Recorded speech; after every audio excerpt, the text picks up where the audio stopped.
You're listening to the We Are Libertarians Network. Learn more at wearelibertarians.com. The Johnny Rocket Launchpad is Liberty. Each week we strive to bring you the best guests in talk radio. The Johnny Rocket Launchpad delivers weekly interviews of noteworthy politicians, experts, and activists. The Johnny Rocket Launchpad is bringing the party to the Libertarian Party and launching ideas in your direction. Check us out at johnnyrocketlaunchpad.com. You can hear me, Kurt Nelson, and the beautiful Heather Nixon talk about the ideas of liberty. Rock and roll. Hey there, Liberty lovers. This is Mark Claire of the Lions of Liberty podcast, where we strive to bring you great conversations about the ideas of liberty 3 days a week, every Monday, Wednesday, and Friday. Check us out at lionsofliberty.com. Hey guys, this is Roger Paxton, and if you're fed up with the government running every single aspect of your life, but you're not listening to the Lava Flow podcast yet, then what's wrong with you? Check us out at thelavaflow.com, or just go back to sucking up to the government. The Lava Flow Podcast, striking the root every single episode. We are supported by listeners like you. Donate per month or make a one-time donation through PayPal or Patreon at wearelibertarians.com.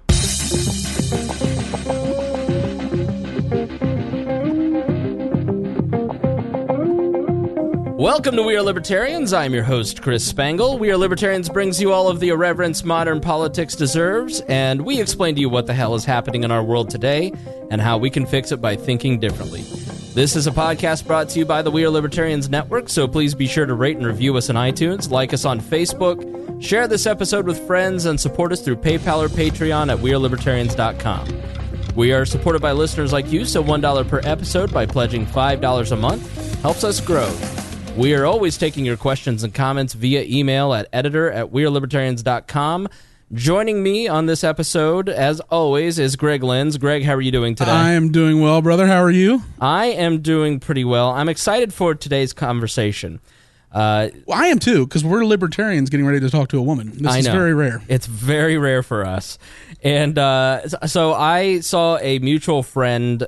You know, on Facebook, you get on the little Facebook and you see all these additional friends. And I saw Jenn's photo. She's a very pretty girl, so of course I had to add her. And I added her because she worked at Gary Johnson, and so I was like, oh, this is interesting. And I saw that she had this podcast about libertarianism. I'm like, even better. There's no libertarian women podcasters out there that I'm aware of. It's like fate. And then, okay, calm down. And he's on one today, Jenn. I didn't sleep like it all, that's why. Okay, and we did a podcast before this, and I couldn't get him to behave, Jenn, so I apologize for my co-host. He's already brought up Hitler. We'll talk about that in a minute. And then I saw the podcast that she does is about communicating liberty, and that's one of our favorite subjects to talk about. So needed in the movement. Yeah, and so we're welcoming Jenn Gray today. Jenn, how are you doing? I'm doing awesome, Chris. Thanks so much for having me. And you can check out her website at HeyJennGray, JENNGRAY, HeyJennGray.com. And what is the podcast that you host?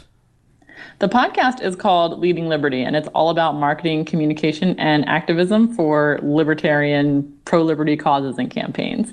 I saw one where you were talking to a digital marketing expert about email marketing, so it's in the weed stuff that is very applicable, isn't it? It's very people can actually use this information to grow their actual party, the actual movement. Can you help me? I'm not good at communicating. You can apply what you learn. Right. You actually give them concrete tactics, right, where most libertarians avoid hard work.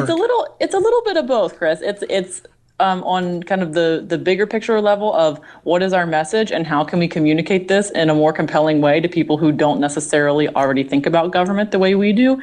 And then it gets a little bit more tactical in some episodes where it's geared pretty specifically to pro-liberty marketing professionals, where it's like, hey, here's how you can build your email list. Here's how you can use Facebook ads to actually go out and find these people now that you have your message. Cool. So when did you first realize you were a libertarian?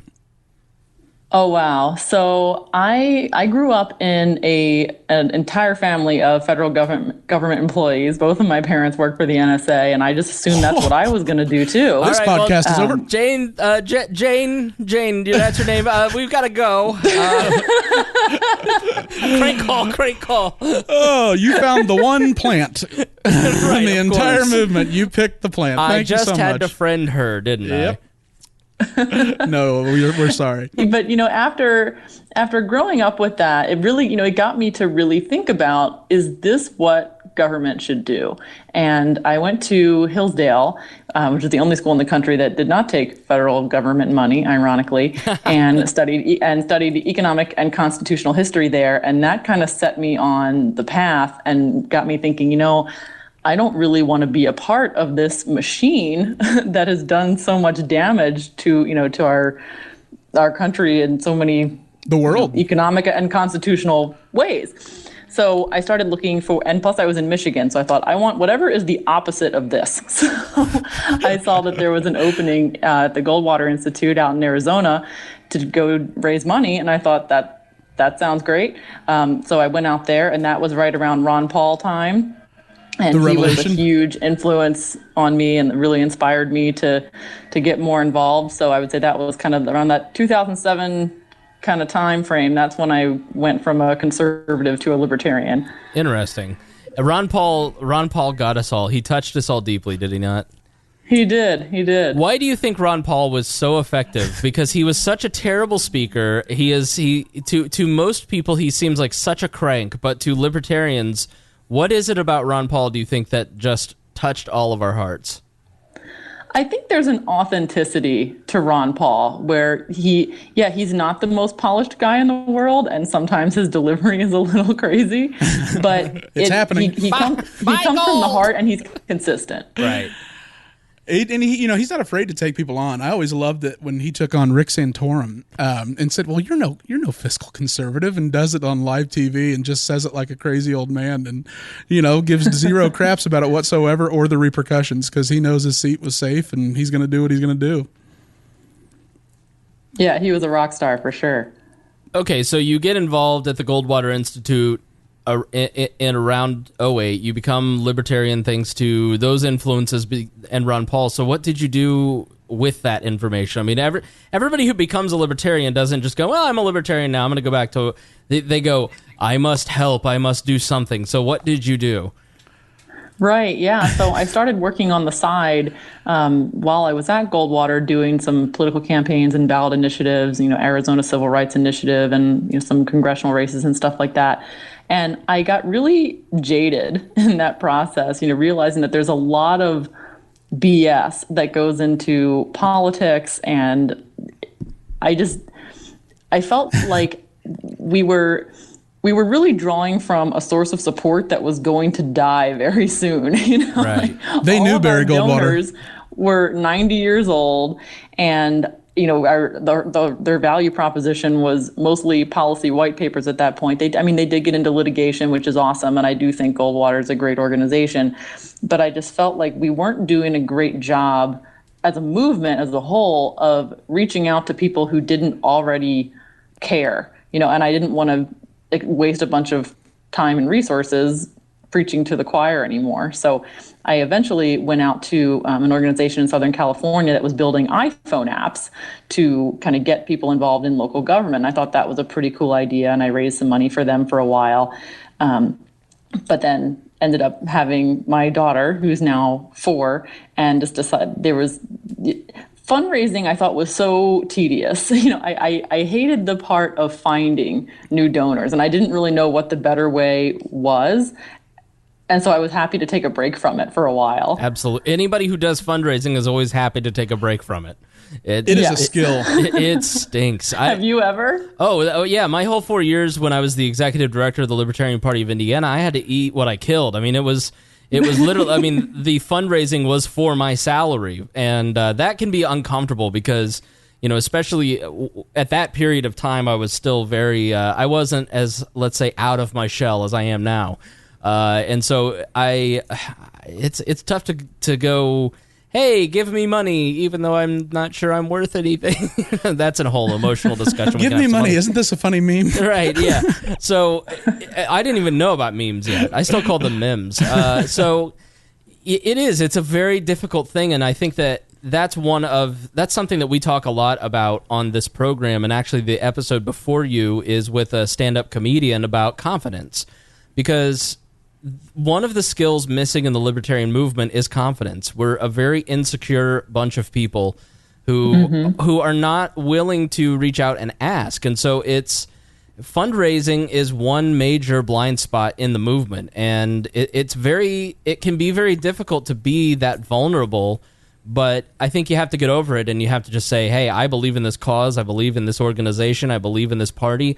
I need money to make all these things happen. It isn't, and if you reject me, it's not the end of the world, because I'm going to go ask 50 more people. And I'll ask you again. I'll keep calling. Yeah, I think for the as a former fundraiser, if the ask were compelling enough, I might be willing to do it again. But I've been approached by a couple different organizations saying, hey, we're looking for someone to raise major gifts. And I said, okay, cool. What do you want to raise money for? And like, well, general operating support, and I'm like, well, that's not exciting to me. And if it's not exciting to me, it's not going to be exciting to anyone whose money you're trying to spend, Yeah, like how do I sell being an operating budget donor, Right. Right. Whereas, for example, there one organization I can think of that does a really good job of this is of the alternative. Is Young Americans for Liberty, where they sent out this email like, hey, one of our students just got arrested for passing out pocket constitutions, and it's going to cost $10,000 to get an attorney to defend him and other kids in similar situations. I was like, okay, that's something I can wrap my head around, like that, why you need that. That's a compelling ask. Or if it's, hey, for every dollar you give, we're able to show this video to 1,000 more people, or whatever, make it some sort of quantifiable call to action that is exciting for the development director and the donor. Got it. All right. So I have an exciting offer for you, Jen. I am looking for somebody to raise money for We Are Libertarians. I'm going to give you 2% for everything that you raise. What? Don't say no. All right. You don't say anything. No. So here at We Are Libertarians, we raise tens and tens of dollars a month, but we've raised enough to offset the cost, and we give people something of value in return, and we just say, hey, you can donate $1 per episode on Patreon, and people are doing it, and happily, because we give them something. And I think that is part of one of the pieces of this conversation today, and that I'm struggling with the Libertarian Party. I think the Goldwater Institute and some of these other institutions can have a better ask for libertarian dollars than the Libertarian Party at large, because there really isn't a defined product with the Libertarian Party right now. Chaos seems to be the thing that is being sold, because when there's no elections, everybody goes a little crazy and eats themselves. I don't know how long you've been in the Libertarian Party, but over the last almost 10 years, the in-between years, everybody just goes a little nuts. But that's one of the key parts of fundraising, is absolutely knowing what your product, what you're selling, what you're going to give out, what people are going to get in return. And that's what people will give money for, things that they're passionate about. And I think you made such a key point that if you're not passionate about it as the fundraiser, and if you're confused as the fundraiser, people are not going to donate. And I think that's one of the reasons that the Libertarian Party has a lot of time raising money at the local, state, and national level, because they don't know what product they're selling. Right. But I think they could. I think they could come around. I think if the Libertarian Party were to, get serious about its infrastructure, for example, and say, hey, for every city council campaign we run, it costs $50,000. For every state level campaign, it costs $100,000. I'm just making up a number, but something that so that they can kind of quantify what they need and why they need it, and say, hey, here are the 6 people we need on every campaign. Here's how much it costs to retain those people. Here's how much it costs to advertise and do the filing fees, and this is why we need it. And I think then people feel like they have some ownership in the result they're helping create. Absolutely. Yeah, that's something that's it's interesting that we don't take transparency as seriously as we demanded of the government. Like by saying this is exactly what it costs, presenting a budgeted breakdown, that is, a weapon in fundraising. You can show what the operating expenses are, and it gives you confidence to ask because it's, donate or shut the lights off. And do you care about this cause? Yeah, for sure. And I think if you can tell people too, hey, we need 10 people to give $100 to do whatever it is that we need to do, where it's some sort of low barrier to entry where people feel like, oh, wow, my contribution really does matter because they only need 10 people. And if I'm one of them, I've gotten us 10% of the way there. That feels good to people, I think. So I think the freedom movement can definitely do a better job in how we are making those asks. So you come to your senses and you decide that you don't want to do fundraising anymore. And you then go on to do what?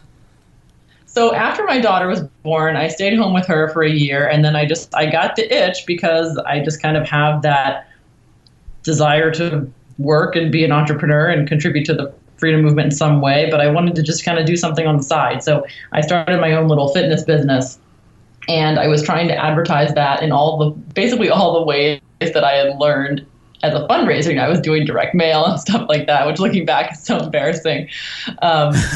And it just was not working. So I thought, okay, let's do something differently. And I was starting to see a lot of video ads on Facebook at that time. So I started running some video ads to build up my first little fledgling email list. And within a week, I went from a year of basically hustling my family and friends and getting very little to 1 week later, I had 400 people on my email list that I had spent like $5 for. So wow. I thought, okay, maybe there's something to this, and started consulting on marketing. And a couple of years in, we were then, I was working with small businesses at the time, but Gary Johnson was starting to kind of reemerge, and then I just had this itch. Like I knew this was the answer to everything I hated about fundraising. I thought this is how we can find new people. If I can go out and find people who like yoga and live in my hometown and have kids under 5, then Facebook can also find us people who could be future libertarians. So I wonder what we could do on that front. So I ended up basically suspending my marketing consulting business during Gary Johnson's campaign to volunteer for him full time. And I wasn't even part of his campaign team in any sort of official capacity for most of that. I was just running video ads independently and training activists on how they could do the same thing. Hey, for every $1 you spend, you can reach 1,000 non-libertarians with a video you shot on your iPhone. So that's what I was doing. And then I was recouping that cost on GoFundMe, retargeting the people who watched the video and say, hey, did you like this video? Because if so, every $1 you chip in, gets in front of 1,000 more people, and 100% of the proceeds go toward that. And I ran a $3 ad that raised $300. And that was around the point that I got in touch with Gary Johnson's campaign and started, throwing them some advice and stuff like that, and realized that I really wanted to get back into the freedom movement and kind of change the way that we prospect and the way that we communicate. Because I think there are so many cool possibilities now that just weren't a thing 10 years ago or even 5 years ago. Oh, yeah, the atomized targeting is incredible. The opportunities on Facebook, being infiltrating lifestyles has made, big data and targeting just so much easier and so much more effective and more fun, really. Well, one thing that is happening, and I'm sure your parents know this, is that if you have a smart TV, if you're watching, so I've met recently with a marketer, if you have a smart TV and you're watching a TV show on your DVR and you're watching it 3 weeks after it aired, it will trigger on an ad placement network elsewhere that IP is watching this show on this IP address via this smart TV, and then on your cell phone you will start seeing ads for the Home Depot or the Lowe's or the O'Reilly Auto Parts or whatever that is showing up. It will show up on your phone because it will then start blasting to that specific IP address display ads, which are the ads that you see in your phone. Like if you're, for instance, you think it's freaky when you're on Instagram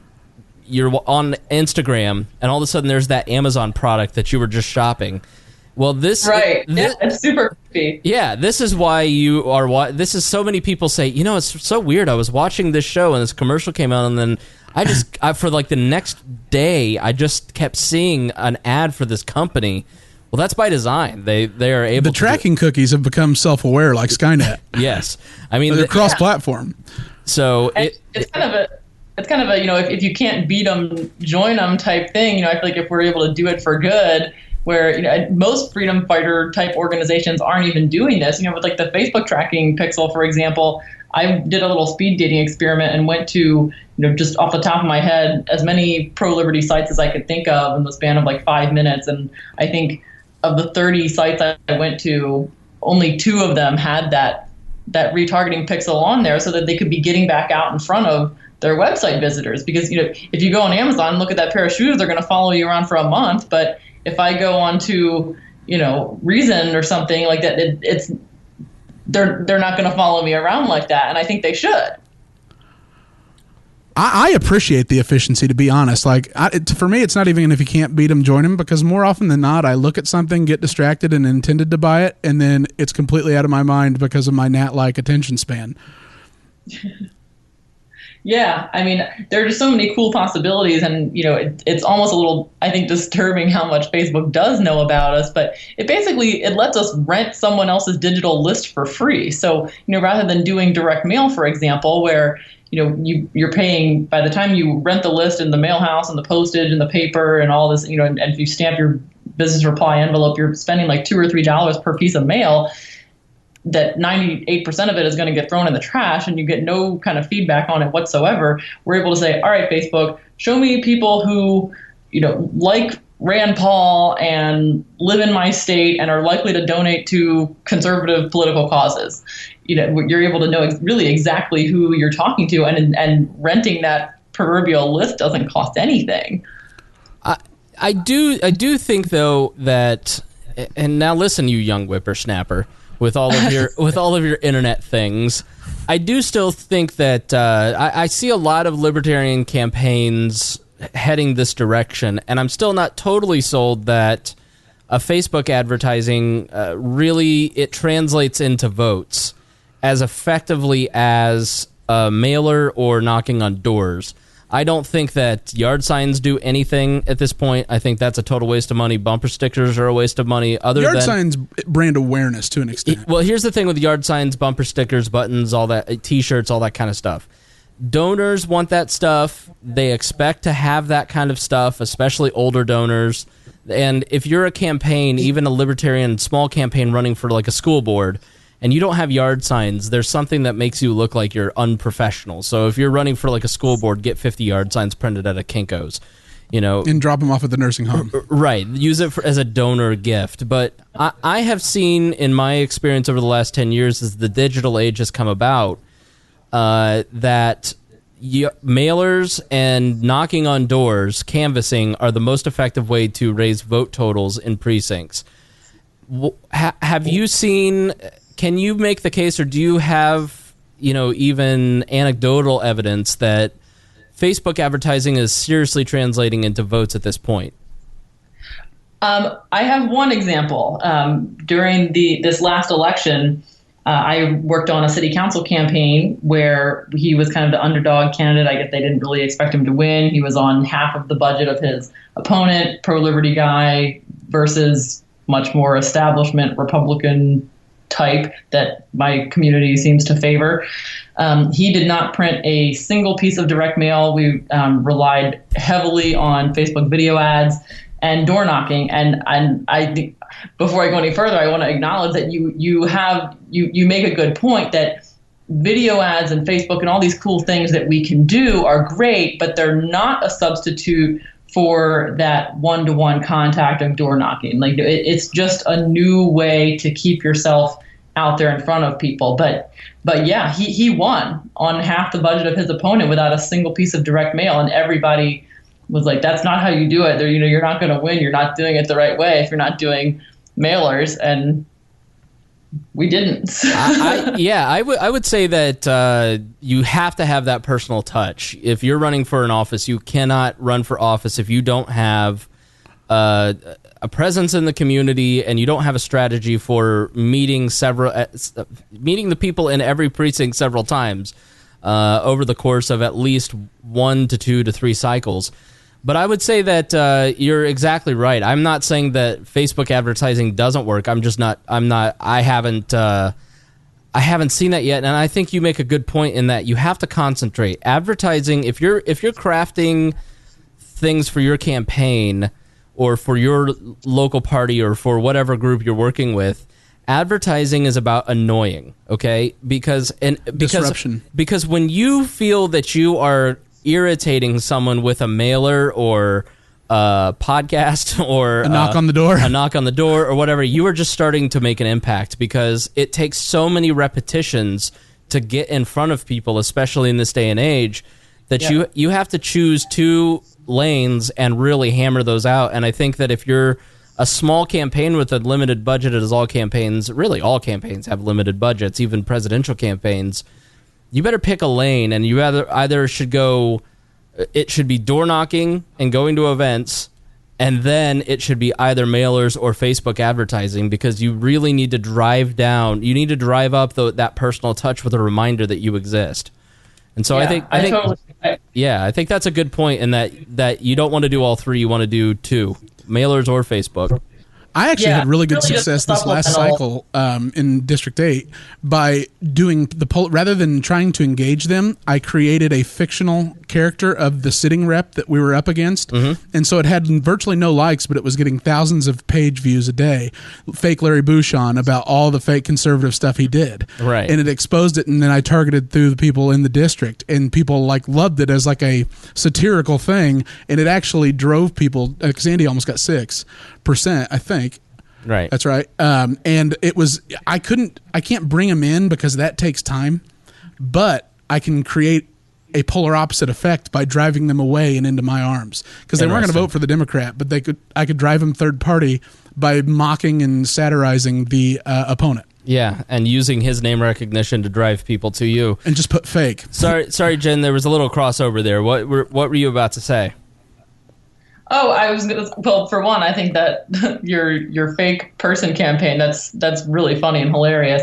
I was gonna say that it's really where the video ads become a helpful supplement in addition to the door knocking, as opposed to mailers, is where cost is really an issue, because those you can be hitting people for a penny or 2 a time, whereas the mailers are $1, $2, $3 at a time. And with a mailer, people are just seeing a piece of paper. They're really not getting a sense of who you actually are as an overall human being. So if they can't actually have you knocking on the door, the next best thing is to see you being a normal, nice person out and about. So some of the most effective ads that we ran were him out, while he was knocking doors, he would hold up his phone and live broadcast a conversation with a constituent right at their door. And people loved it, because they could kind of see, hey, this guy is out there, he's talking to people, he cares about people, he's a nice guy. And then another one was just a B-roll of a more serious video he did, that I cut the B-roll just as basically as a joke, and sent it to him. He's like, hey, you should run this as an ad, it would be really funny. And it was the most popular video of the whole campaign, because people could see that, hey, this is just a normal, nice person. The human side. I think there's a big value in that. I work in an industry that benefits greatly from political advertising on these campaigns, although the federal government has forced broadcasters to pay politicians. Politicians pay a special rate. They pay a much cheaper rate because of federal law. Well, because they make the laws. Right, they make the laws, so they gave themselves a discount, crowding out our inventory. But I work in an industry, but I would say that the thing about these gatekeepers that we used to have, like TV ads, this is a great way to get around that, where you don't need to spend hundreds and hundreds of dollars a month, thousands of dollars a month on a billboard. You can do a display ad on Facebook and have the same effect for, let's say you're going to spend $2,000 a month on one billboard, which is a complete waste of money. Right. Unless it's in like a very small rural town where there are 5 billboards in the town, and then that might be and you're standing on it, walking back and forth in front of it. Right, but if you're in Marion County, Indianapolis, with 1 million people in it, and you've bought one billboard out of the thousands of messages that a driver will see, that's a waste of money. But on a display ad on Facebook, you can create your own billboard. You created your own TV commercials, and you can have the same level of penetration into at least a small voter base by creating your own ad. And really, all it takes is so people think that it must be super expensive to get a video created. Sometimes you can do it on your own with just a small iPhone, setup the way that it's crafted, but it has to be good. But you can go spend anywhere from $1,000 to $5,000 to get some TV ads created that are great ones. Go to a digital marketing agency like, hey, Jenny Gray, and that can help you place these TV ads essentially in people's feeds and help craft the content for just a fraction. I mean, really, we were looking in 2012 at budgets of $50,000 to $100,000 for TV ads, for making them and then placing them. And we could have the same level of market penetration around the state of Indiana for you would own Indiana Facebook if you spent $50,000 on video ads. Yeah, so yeah, it completely has changed the playing field, and I don't think that libertarians recognize that, Jen. Yeah, it's interesting. I was talking to someone, a libertarian planning on running for U.S. Senate at some point in the future yesterday, and he ran in 2014 and was telling me that he spent literally his life savings on 6 days of TV ads the last time around, and that just broke my heart, because I thought, God, like, it doesn't have to be this way. Right. And I'm sure he thought he was going to win on Election Day.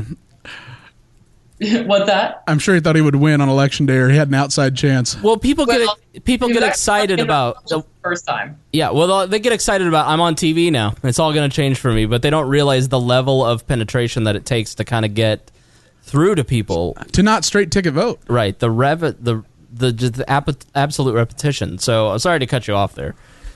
No worries. But yeah, I mean, TV is really, it's a shot in the dark. I mean, you have no idea who's even watching. Is it the person you need to convince? Because the way you would communicate with a parent of school-age kids would probably, a conservative parent of school-age kids would presumably be different than the way you communicate with a 70-year-old, left-leaning grandma. Right. And so I think it's important to tailor that message a little bit, and I'm partial to video ads because they let us do that for so inexpensively. That's such a great point, is in that with the TV you're broadcasting, and you can narrowcast by choosing your audience with Facebook ads. Maximum efficiency for the ads. Yeah, so that's great. And so it can help raise money too, can't it? Yeah, it definitely can. I mean, I wasn't even an official organization. I just had my own little page, and I was running these videos. And then if people watched them, I was retargeting people who watched 25% or more of the video in the past 3 days and saying, hey, if you liked this, every dollar gets it to 1,000 more people, and giving them a button to my GoFundMe page. And like you said, yeah, that $3 ad raised like $300. And that was just me being some like random girl on the internet. It wasn't even like an official campaign. And so I think there's a huge potential for pro-liberty nonprofits and political campaigns to start trying strategies like that, where they're retargeting people who have already engaged with them in some capacity and asking them for something. Maybe it's just for an email address, but then they can target their email list and say, hey, we need X people to chip in X so that we can go knock however many doors or whatever the need may be. I was going to say one thing, too, is a lot of people may listen to this and think that they can spend $3 and get $300 in donations for their next campaign race. You being an expert and, spending money testing these things for a period of time until you got your model figured out and the right personas and sort of the right channels to reach, that people shouldn't get disappointed if they don't get the same returns, but they should reach out to you and other experts, because I believe that you can create a ton of brand awareness and even saturate your local race by using those video ads. And then you can hyper target and have the personal touch of video, but then you're building a list just like you've talked about. And then the cross promotional opportunities and joint ventures of sharing lists are just endless. And it's an asset you'll have forever and that you can always monetize. Yeah. And you make a great point there. Two great points, really. First being with the email list. I think a big mistake that people who want to get into digital marketing make is they see that Facebook has boost post, and they just say, oh, okay, that's the easy button if I don't want to actually learn how to do any digital marketing. And Facebook's laughing all the way to the bank when we do that, because it's just showing something to someone, and flushing that $10 or whatever down the drain when you could be showing something very specific to a targeted audience for a specific reason, and rather than paying $10 for a couple more likes or views or whatever, you could be getting 10 email addresses, which you don't own your Facebook fans, you don't own your likes and all that, the weird vanity metrics, but you do own your email list, and like you said, that's an asset you can take with you forever. And I think you were also right that I didn't just that $3 ad that raised $300. That wasn't the first Facebook ad I've ever run. There was some trial and error. Yeah, and there was definitely a lot of mistakes. I mean, I invested a ton of money in learning how to do it correctly and experimented with it a lot. So yeah, for people who are interested in doing it, I definitely suggest getting some professional help, or at least some professional advice. And I do free consults for pro-liberty causes and campaigns. So for people who are interested in doing that, I'm happy to help point them in the right direction. Yeah, and that's a good point that most people don't realize. Like, you hit the boost post, you're just boosting it to a smaller audience. You need to actually get into the ads manager, and it isn't that hard. You still have to market. If you, none of this is hard, but if you really can't figure it out, if you don't know the Facebooks, then contact somebody like Jenny. I mean, it's because you don't want to waste your money. And a lot of times, even if you do know what you're doing, talking to somebody like Jenny, it's like, and this is not an ad for Jenny, but I guess it's an ad for Jenny. Well, yeah, we need it. We need experts like this. We do. We need to. We need to stop wasting our money on things that don't work, like just junk. There's a lot of snake oil salesmen in the Liberty movement who sell a Liberty version of XYZ, but like Jenny has the expertise. From what I can tell so far, I mean, clearly that is so rare that I've experienced. I've mainly run into people who say, well, it's the libertarian version of XYZ, and it's like, nah, but it's crappy. But like, they just don't have the product, the knowledge depth that she has shown so far, because this is what I study a lot too. Yeah, and I keep saying Jenny because her Skype name has Jenny. I apologize, it's Jen, isn't it? Yes, Jen Gray. I was Jenny when I was little, and I was wondering if you were trying to make a joke at me with my... No, I'm sorry. No, it's just because of the Skype name. Here's the thing, Jen. It's Hey Jen Gray too. Oh, it is? Well, then I'm just dumb, okay? I'm a very dumb person. So sorry about that. No. Sorry. So you got involved with the Johnson campaign, and you started helping them with a lot of the things that we've just talked about. And then what have you done since then? So after the election, Gary Johnson's campaign was really kind of an eye-opening thing for me, and it was a huge honor to be a part of that in some small way. But at the same time, I was fighting a battle that I knew I was going to lose, and so I was so glad that my now city councilman had reached out to me and said, "Hey, do you want to help me out?" Because that was where I was able to realize that, hey, if I get involved on the local level, I can actually change things and do some stuff. Now, that said, after the election, I was so shocked by the result. And I'm not saying that I wanted Hillary Clinton to be president either, but pretty much all I did for the month after the election was sit around and play Nintendo. So I was like, I have nothing left. Are you saying you weren't excited about America being made great again? I was not excited about America being made great again. I was just traumatized. I didn't know what to do with myself. So after that, we kind of get into the holidays, and I was like, I want to contribute this back to the movement. I want to take this experience with the digital marketing and the political side and kind of merge those together into something that can really benefit other pro-liberty causes and campaigns and nonprofits. And so I started the podcast at that point and started just reaching out to so many of the awesome freedom fighter type people that I knew and getting a feel for what kind of frustrations they were having, and what problems they were perceiving, so that I could really create a solution that would be really helpful to them. So that's kind of where I'm at now, is consulting with and helping point pro-liberty people in the right direction. I recently agreed to be a board member for Gary Johnson's Our America initiative, where we're kind of identifying local ballot initiatives and building coalitions for pro-liberty stuff in Arizona. So always keeping busy, but it's a good problem to have. Yeah, so what are some of the things that, as you're starting to talk to people and consult with people, what are some of the biggest needs that you're finding? It's interesting. I think a lot of these organizations, they love the idea of doing some sort of digital marketing, and they feel like there's so much left that they want to do that they're not able to do because of limited resources, and they just don't even know what the possibilities are.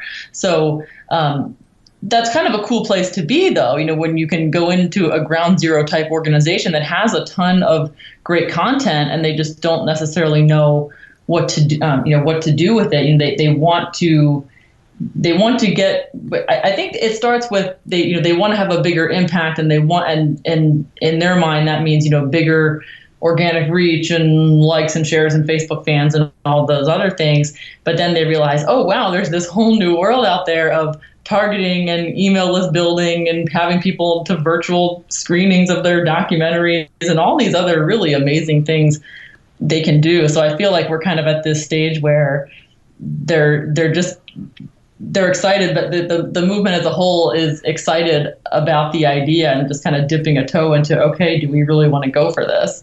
Well, they don't have a lot of capital to burn either. That's the one thing, is they have a very short runway to achieve liftoff. And that's one thing I've noticed is they're very, very frugal because they really don't have much leeway. And so you're kind of like a launch specialist then.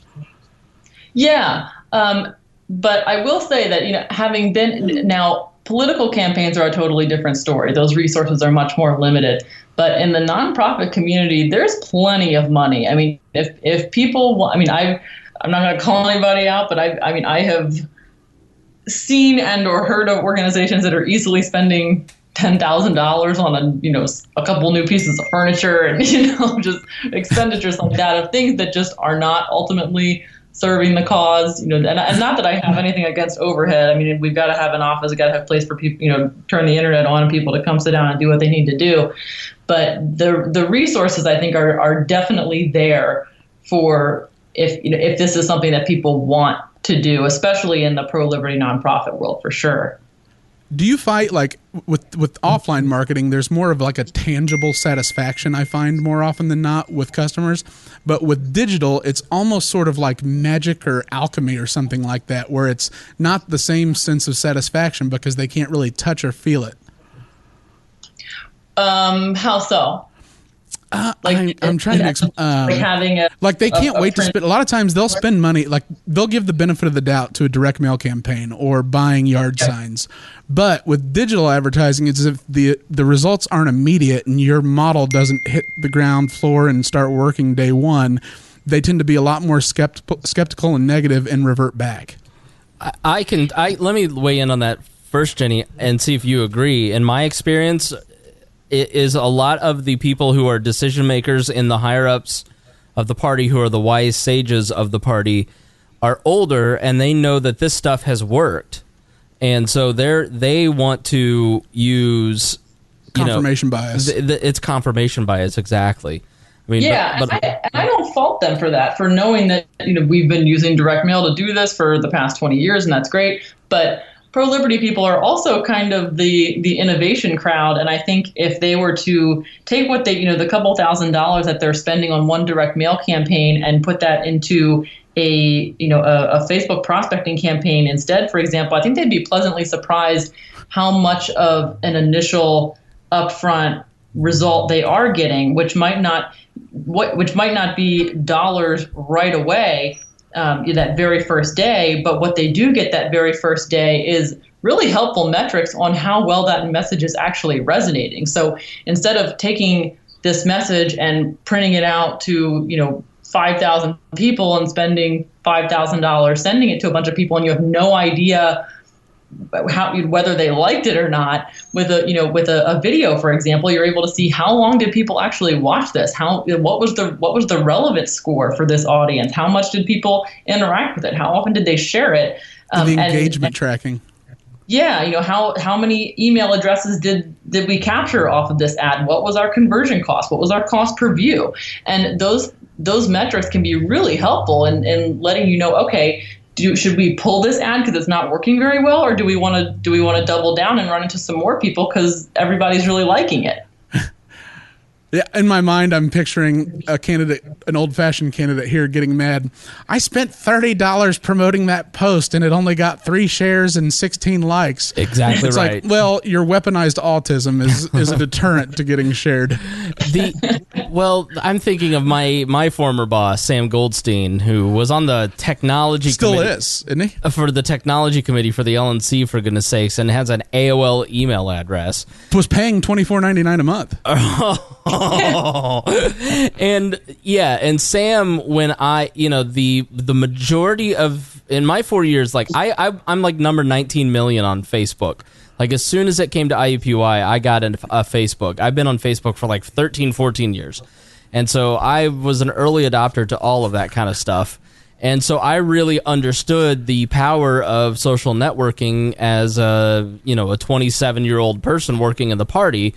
And all of the people who were on the central committee and who were my bosses, and Sam specifically, who was my boss, they're like, listen, what has worked for us in the past, meaning all those elections we lost, were yard signs and bumper stickers, and I was like, okay, yeah, but. And so the party grew a lot in those 4 years because I was using Facebook to promote events and network people together, and it was a very powerful time because we were using this thing where it's the new cafe. It's 100 years ago, people were walking in and recruiting political ideals and getting people to switch by handing them pamphlets in at cafes. The public square, and and 200 years ago, the public square. I mean, now Facebook is where we all live. Like, to give you guys an understanding, there is, to our audience, Facebook is it. Facebook is the internet. Facebook and Google. Yep.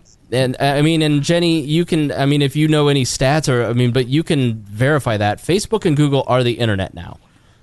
Yeah, they basically are. And I think a mistake that a lot of pro-liberty causes and any sort of business for that matter tend to make is they think, oh, well, the more social media platforms I'm on, the better. And so they end up kind of spreading themselves too thin. And, they need to kind of take a step back and say, okay, who's our audience and where are they hanging out online? Because, for YouTube, for example, that's where people are going to find things that they are actively looking for. But Facebook is where everybody's hanging out, where we can show people things that they're not looking for. Because nobody's out there looking for, which libertarian is running for city council in my city. Yeah, nobody's searching. That's a great insight. Passive versus active discovery. Oh yeah, think about your own behavior when you and your local party or local campaign are crafting out your strategy. Think about your own behavior, and it can be a pretty good indicator of everybody else's behavior as well.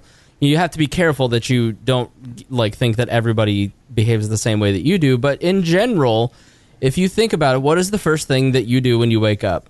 You reach for your phone, you stare at your phone, you check your email, you check your Facebook. You probably check your Facebook and then your email, or if there's a text message. And then as you're going to bed, what is the last thing you do? You stare at your phone before you go to bed. As you're watching TV, as you're watching TV, you're staring at your phone. And 25% of that time is spent on Facebook. I think that's a pretty close number to what it actually is. It's the operating system of the new world, and it really is. It is, and so you have in Facebook something that everybody is seeking out and going. How many times have you been driving down the road and gone, you know what, I'm going to make sure that I look at every billboard as I drive into work. Or I'm going to not skip through these TV commercials so I can make sure I watch a political ad. You don't do that, but you do get those Facebook ads, and you do click on those Facebook ads because people like us are starting to inject content into these sponsorable ads that you actually want to see. Yeah, it's relevant. Right. And welcomed. Because if you're a libertarian, you want to know what's going on in the libertarian world. You want to... We sponsor things and advertise on Facebook all the time for We Are Libertarians, and it has really helped our growth over the last 3 years, 2 years especially, because people want to... Libertarians want to know about us. And so that's what we do spend money on. We do spend money growing this because, you know, we have a big Facebook page, but we have, let's say we have 86,000 likes on Facebook and we have 7,500 listeners. There's a big gap there. So you want to market to the people that are most, you know, that are like, you want to get those people into a certain funnel and get to your product. But it all goes back to remember your product, what are you selling, and start from there and then work your way out. Make sure that everything looks pretty. You know, you have to have good branding. Spend money on a graphic designer. I've never seen a libertarian campaign ever spend money on a graphic designer except for Rupert Bonham, and his campaign stuff was beautiful. And that is like the biggest. Huge. That is the biggest key. Go, and if you can't go spend a couple $1,000s on a graphic designer, then 99 Designs. At least go to 99 Designs and do it. I mean, I can't stress, and Jen, I mean, you being your website is beautiful. Yeah. It looks great. You have to be absolutely appalled at the graphic design in the libertarian movement. I am appalled by the graphic design of the libertarian movement, and I'm going to throw all the libertarians listening a tip right now. If you don't have a couple $1,000s to spend on a graphic designer, no problem, because there are amazingly wonderful, talented people in the Philippines who. So everything on my website, my podcast graphics, my social media graphics, everything that you see on there, I got for $130 total. That is outstanding. No, not the actual design of the website, but the actual images The that little I use. elements, yeah. Do you feel bad about exploiting Philippine labor? No, because because in the Philippines, a doctor, for example, makes like $8 or $9 an hour. So for them to make $5 or $6 an hour on graphic design is an awesomely mutually beneficial exchange. So, and the person who's trying. Sorry, I just went to Jen's website and the video started playing. Did you go through Fiverr, or how did you find Odest? somebody? I have gone through Fiverr for other things. The intro of my podcast I had done through Fiverr, but the graphic designer, a friend of mine who also has a podcast, just had the most beautiful podcast cover I'd ever seen. I said, "Girl, you know, who did your podcast cover?" Because I knew whoever it was, I wanted her to do mine also. And so she gave me the referral. And when the girl gave me her, I said, "Hey, here's what I need. Can you give me a quote?" And when she wrote back $130, my jaw hit the floor. I was like, sold. Yeah, that's amazing. So, yeah, I mean, there are a lot of little things like that really don't have to be as expensive as we used to think they were. Our symbolism's so bad. Like there's no uniting symbolism, because it's like the Liberty Chicken or the porcupine or the Statue of Liberty, the old logo. Like we need centralization and standardization bad. We let Brett Bittner design the new National Libertarian logo, and he picked gray.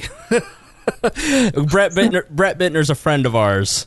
Well, we tolerate him, right? And he and I, the second biggest fight we've ever had was over me saying how much I hate I said I hate the new bumper stickers. He goes, "What do you mean?" I go, "It's a gray bumper sticker, dude. Come on." He used Roboto font, turned a chicken around backwards, painted it yellow, and put it on gray. Oh, he was mad. So Liberty Chicken. But see, like, Jen uses the gray and the yellow to like a pretty effect. So whoever, to stand out and like have contrast. Whoever you hired, actually, the National Libertarian Party needs to hire the $130 girl. Yeah. I agree. It's worth so much to your brand value and how serious you're taken, and even how people feel about like getting behind you and supporting you. Right. No one wants to support somebody with .wix in their website. That's their candidate they're going to vote for. Yeah. Like the marketing stuff is just it is everything. It is the only thing. Like, well, our product we got to figure out too, but right. Yeah, but the marketing is the thing holding us back, because there's so few people that know what they're doing. So, Jen, what is the thing that if you could change every libertarian and take this one trait out of them or their approach to messaging and marketing, what would you erase? I think it would be, it's a tough one. I think it would be this kind of tendency to start with stupid. And what I mean by that is just this assumption that everyone who has not read Hayek and Mises and all this other stuff is automatically an idiot. And so whenever we attempt to have some sort of political or policy conversation with someone, we're spending more time trying to convince them that they're an idiot than we are actually trying to sell them on the idea. You know what I mean? So, I mean, if we're trying to sell someone on an idea and they're willing to, pull up to our proverbial dealership on even one issue, then let's ask them some questions and figure out where they're coming from and, see where we might have some common ground, and so that we can sell them on our solution rather than, insulting the car they drove up in. Girl, Greg may be right. I might be in love. Yeah. You just spoke right to my heart. Our sales process is literally reversed. We're like, you need to go read Human Action, then you can vote for me. I have never read Mises, and I never will read Mises. That's just not going to happen. It's not in the cards for my ADHD brain. Show me a 3-minute video on Mises, and I'll be down. I actually mentioned in the very first episode of my podcast, I was like, hey, even Mises said there are two types of people that we need in the freedom movement: the people who create the ideas and the people who go out and sell the ideas. Yes. Producers and then marketers. Engineers and the salesmen, and we need more salesmen. I was like, and on that note, that is the last time you're going to hear me say Mises on this podcast, because no one who is not already a libertarian knows or cares. So moving on. 100%. I'm so with you. He sounds like a Nazi. Mises, Ludwig von Mises. It sounds Nazi-ish. Now, see, listen, we're coming to the end of this. We're coming to the end of this interview, and unfortunately for Jen, we're out of time to talk about Hitler. I had to get in some kind of Hitler reference because. So Jen sends this very nice note. She's very gracious to give us her time and come and talk to our audience. And she's like, so what do you guys want to talk about? And Greg sends this 15-page screecher about selling Hitler and how Hitler rose to power and how Goebbels did it. And I'm like sitting there, I'm driving, reading my phone, going, is he serious? This girl does not know our show. She does not know us from Adam. And then she didn't respond for 3 days. So I just didn't expect you to even come on the show after that. Because I was just like, she must think we're alt-right, Hitler-loving freaks. And I'm not. I am not. I know that much. Jen, was it that bad? I mean, I'm not going to lie. I definitely raised an eyebrow a little bit. I was like, okay, that's not quite my area of expertise. So I thought, let me give it a day and noodle it, and I'll see if I can come up with something that kind of answers what I guess they're looking to talk about. Now, Greg, you defend yourself. So it is a book called Selling Hitler. That's an academic book in marketing about how the Nazi Party essentially just became propaganda for propaganda's sake. That was the entire function of the party. And it was a framework for building a movement to how Goebbels was so successful in selling it to a middle-class white population, because it's easy to desperate people. It's easy to give a victim to. Sure. But doing it to engineers, to middle-class white-collar people is a totally different thing. Right. And so he was able to do it, and the framework, the book, the thesis is that he was able to do it by focusing on the mythology and how much time he spent and these false narratives of the Germanic people and us against them, the globalists, if you will. Right. Then his other thing was the rhetoric and inspiring pride and always making everything with the symbolism being about pride. And it was sort of this reinforcing cycle and system that once it became automated, it just sort of went until these people that were engineers that worked, at Volkswagen didn't even think twice about, crimes against humanity. Right. And didn't even think about it because they were so engaged into the cause and what they were doing and felt like they were changing the world. Right. And so that's where it isn't where everyone starts in marketing. But I start with the best. I will say, I have to hand it to him that to invest that much time and thought into what is our message, who are we talking to, and how are we going to persuade them, that's smart. I think we need to spend a little bit more time getting to know our audience and asking ourselves, who are these people? What problem do we solve for them? And why would they want to be a part of this? And where are they going to find us and how do they get involved? It's important to map that stuff out before we, just start blasting boosted posts everywhere without, a real clear goal in mind. Absolutely. And if you can create an illogical frenzy, then that's what we're really after. Yeah, apparently that helps too. So post something about Satanism or something. But no, Greg and I are both, I wouldn't say admirers, but we respect the skill that it took to build that propaganda machine, and how he took Bernays' propaganda and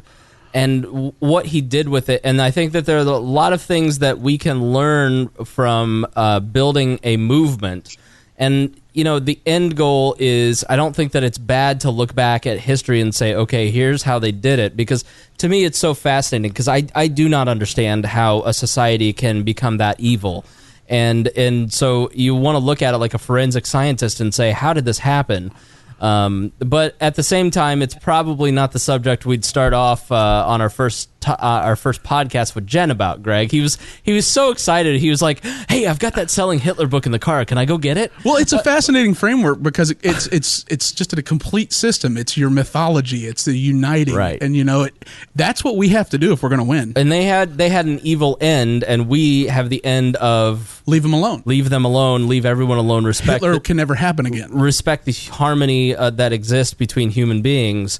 And so I thank you for not ditching us. Yes, I didn't realize it was as bad as it was. I had a blurt out moment, and then self-awareness kicked in, and Spangle shamed me on social media, and I felt bad about it for an afternoon. It was very funny to me. I saw it happening, and I was just like, oh boy. Well, thank you guys so much for having me on. This was a real pleasure. Absolutely. Please tell us again where people can follow you on social media, your website, and your podcast.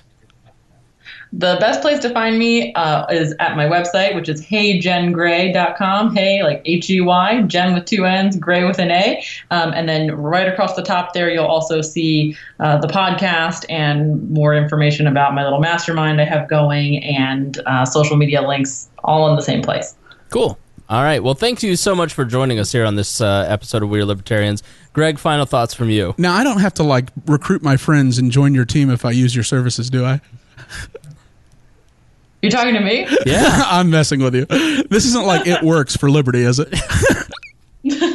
No. I used to be in network marketing, and I'm not a big fan of that business model. Though I will say, final thought, I do think there are opportunities for the libertarian movement to have sort of a networking type way of activating their base. I think there's a lot of cool affiliate stuff we could do. Totally. Multi-level marketing for donations. Yep. Yeah. All right. Well, this has been very helpful. I thank you so much for coming on on this episode of We Are Libertarians. Thanks a lot, Jenn. And thank you for joining us here on this episode of We Are Libertarians. And as always, we promise to do better next time. Thank you for listening to the We Are Libertarians Network. Get our other shows at WeareLibertarians.com.